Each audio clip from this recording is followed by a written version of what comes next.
In a storage ledger from Seattle's old municipal records office, there is a line so brief most researchers would miss it entirely. Received, June 1912. One proof atlas, lower grades and sub-sidewalk structures, not for public issue. No author is listed. No shelf mark follows. No record of destruction appears beside it. Just a faint diagonal pencil stroke, as if someone had meant to come back later and never did.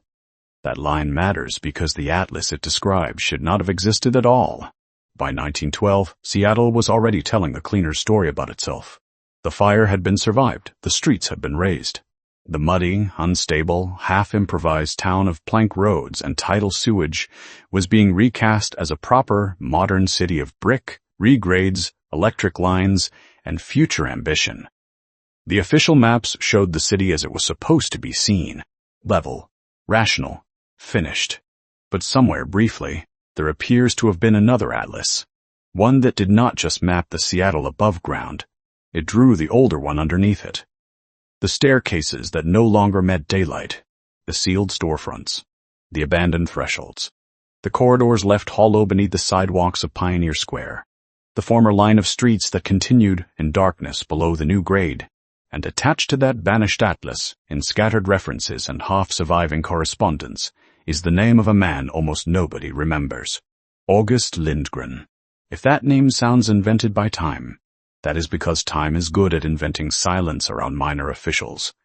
Lindgren was not a mayor, not a railroad tycoon, not a visionary architect with a boulevard named after him. He was something quieter and, in a way, more dangerous. He was a draftsman, a survey mapmaker, one of the men who turned changing ground into fixed paper, and for a few years at the end of Seattle's great reshaping, he appears to have been drawing a city no one was eager to preserve. To understand why his final atlas mattered, you have to understand what happened to American cities in the late 19th century, when maps stopped being passive records and became instruments of urban surgery. The old city was rarely built on stable terms. Chicago, low and wet, had raised its grades in the 1850s so sewers could run. Sacramento, after repeated floods and the catastrophe of 1862, had abandoned entire ground floors and rebuilt its sidewalks one story higher. San Francisco had swallowed ships and shoreline beneath fill and speculation.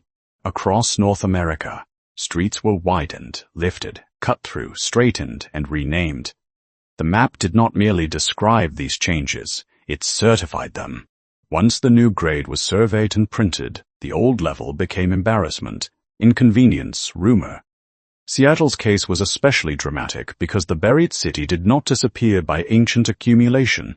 It was buried in public, in memory, and within the space of a single lifetime. When the first white settlers built on the little peninsula at Elliott Bay, they chose a place prone to flooding and badly suited to clean drainage. Tides interfered with privies. Streets dissolved into mud. Timber sidewalks and improvised grading kept commerce moving, but only barely. Then, on June 6, 1889, the Great Seattle Fire tore through the commercial district. It destroyed block after block of the wooden city and left civic leaders facing a brutal clarity. If Seattle were rebuilt, as it had been, it would remain unhealthy, flammable, and structurally absurd. So the city council did what modern cities do when they decide history has become inconvenient. It legislated a new ground. Streets would be raised. Retaining walls of stone and timber would hold the fill. Roadways would be rebuilt higher. Brick and stone would replace timber construction in the fire district. Front Street, Commercial Street, Yesler Avenue. These would no longer belong to the low settlement that had just burned. They would belong to the city that came after. There was only one problem. Business could not wait for the ground to finish changing. Merchants rebuilt quickly, often before the new street levels were fully established. So buildings went up with one eye on the present and one on the future. Doors opened at temporary grade while second entrances were prepared above, anticipating the rise to come. For a time, Seattle existed on two levels at once. People climbed ladders to reach shops. They descended staircases from fresh roadways into recently built storefronts whose windows stared directly into retaining walls. When the upper sidewalks were finally extended, hollow spaces remained beneath them, and the first floors of some buildings became basements without ever having moved. This is the buried city tourists later called the underground. But to Lindgren, if the surviving fragments of his work can be trusted, it was never just a curiosity. It was a cartographic problem. A city in conflict with its own map. August Lindgren was born according to a census abstraction and one surviving naturalization note in 1868, probably near Gothenburg. He came to the Pacific coast as a young man, likely trained not as an artist but as a technical hand, someone comfortable with chain, plane table, ink, and the patient humiliations of municipal detail.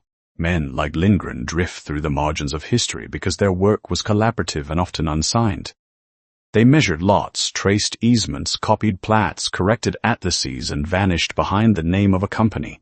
By the 1890s, Lindgren appears in Seattle in connection with survey copying and insurance drafts. This matters because fire insurance mapping in that era was among the most exacting forms of urban cartography. These were not picturesque city views. They were instruments for risk.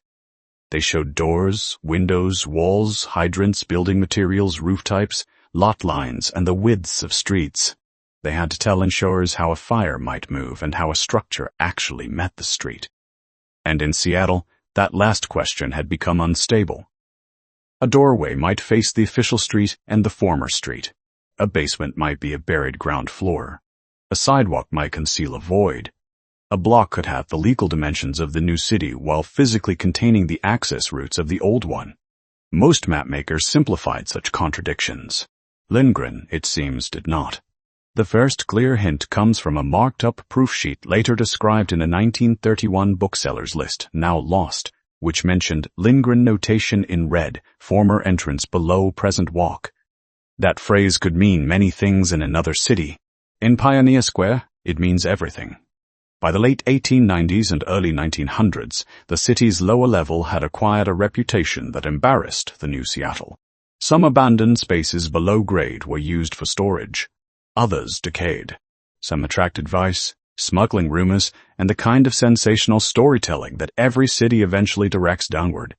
By 1907, many access points had been sealed. The civic mood was shifting toward order, sanitation, and forward-looking display. Seattle had no interest in dwelling on the fact that under parts of its sidewalks lay the trapped geometry of its unfinished past. But unfinished things are exactly what certain mapmakers notice. One letter, preserved only in quotation in a 1950s local history manuscript, describes Lindgren returning from a lower-level inspection with mud up to his knees and blue chalk rubbed across his cuffs. He had spent the afternoon, the author claimed, taking measure where no one else wanted measure taken.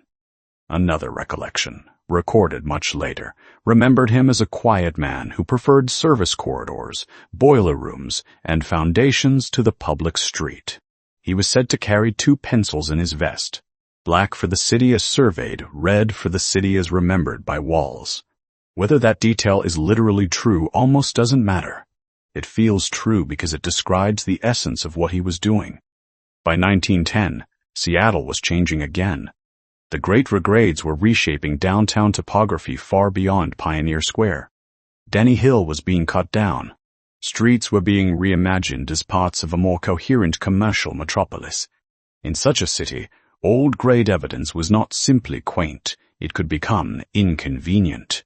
Questions of property, liability, utility access, and legal responsibility all depended on what was acknowledged as real space and what was treated as obsolete remnant. A map that carefully traced lower-grade passages and sealed frontages was not just historical. It was administrative dynamite. This may explain why Lindgren's final project, if we reconstruct it from fragments, seems to have taken a different form from ordinary insurance atlases. It was not merely a commercial volume.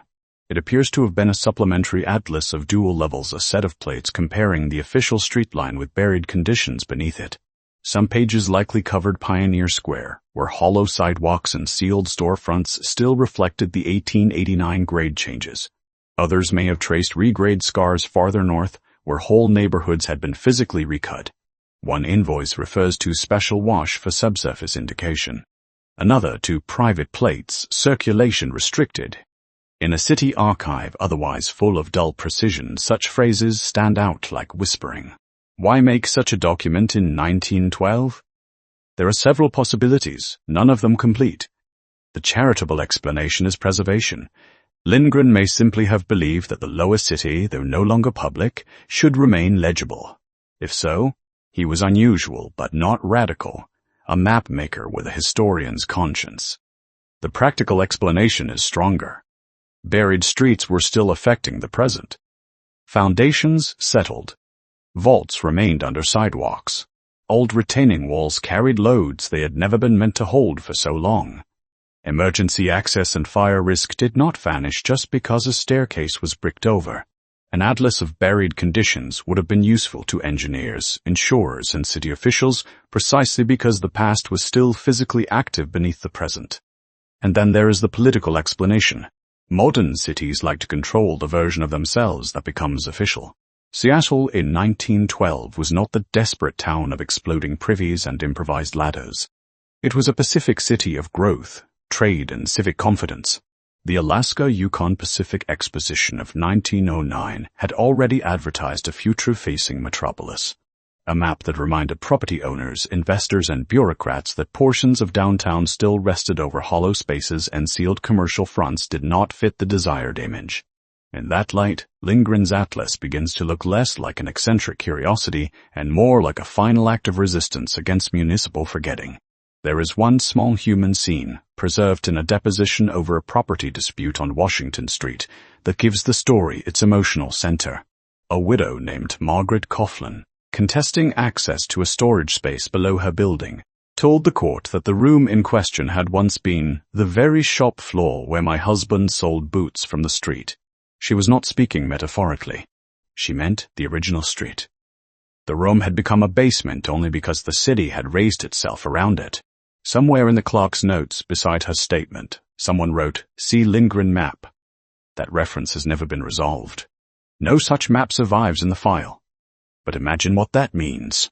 For Margaret Coughlin, the buried level was not romance. It was memory with rent attached. The old threshold still mattered because it contained a marriage, a business, a former public life. Lindgren, in this telling, was one of the last officials willing to draw that level as something more than waste space. And then, just as the record becomes most interesting, it thins.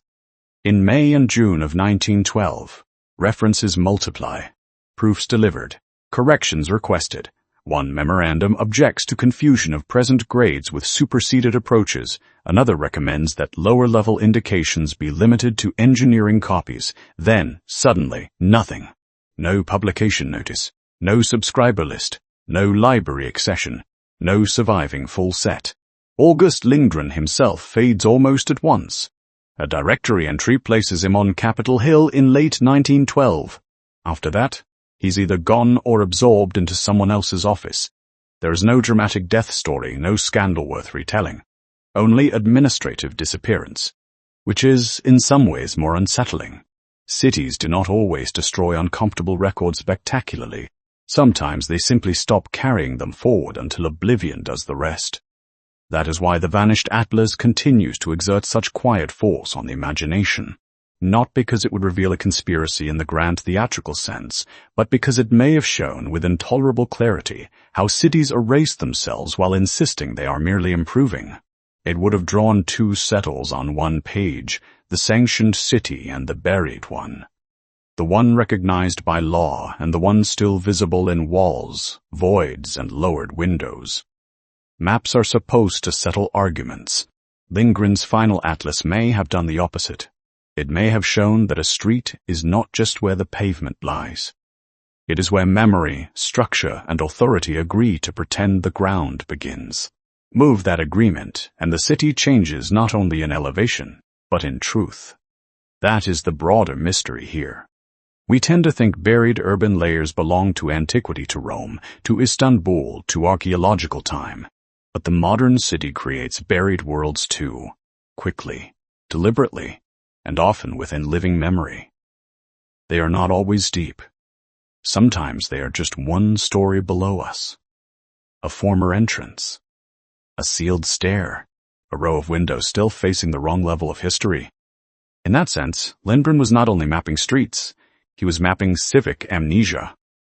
And perhaps that is why his atlas vanished so thoroughly, because it belonged to an unstable category of record, too practical to be cherished as art, too honest to be celebrated as progress, too strange to fit the official shelf. A document of transition, a record of what the city needed to forget in order to call itself finished. Today, when visitors descend beneath Pioneer Square and look at the old sidewalks, they are told a story about fire, rebuilding, and the amusing absurdities of a younger Seattle.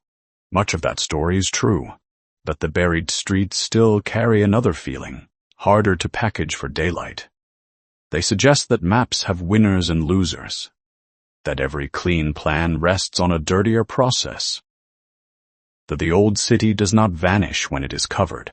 It waits in foundations, lawsuits, maintenance shafts, and the occasional surviving line in a forgotten ledger, lower grades and sub-sidewalk structures, not for public issue. If that truly was Lindgren's atlas, then what disappeared in 1912 was not only a book. It was a way of seeing the city that refused to mistake official ground for original ground. A way of drawing history vertically instead of only horizontally. A way of admitting that the modern street often stands on a compromise made over something unresolved below. And so the last mapmaker who drew the buried streets remains, fittingly, half buried himself, not entirely lost, just left below the level where most histories prefer to walk. The next time you pass a basement window that looks too ornate for a basement, or a doorway cut strangely beneath the sidewalk, or an old wall whose proportions seem wrong for the pavement around it, stop for a moment. You may be standing above a former City Line 1 that a man like August Lindgren once tried to save in ink before the paper went missing. Look down, then look again. Sometimes the truest map of a city is the one it no longer allows itself to keep.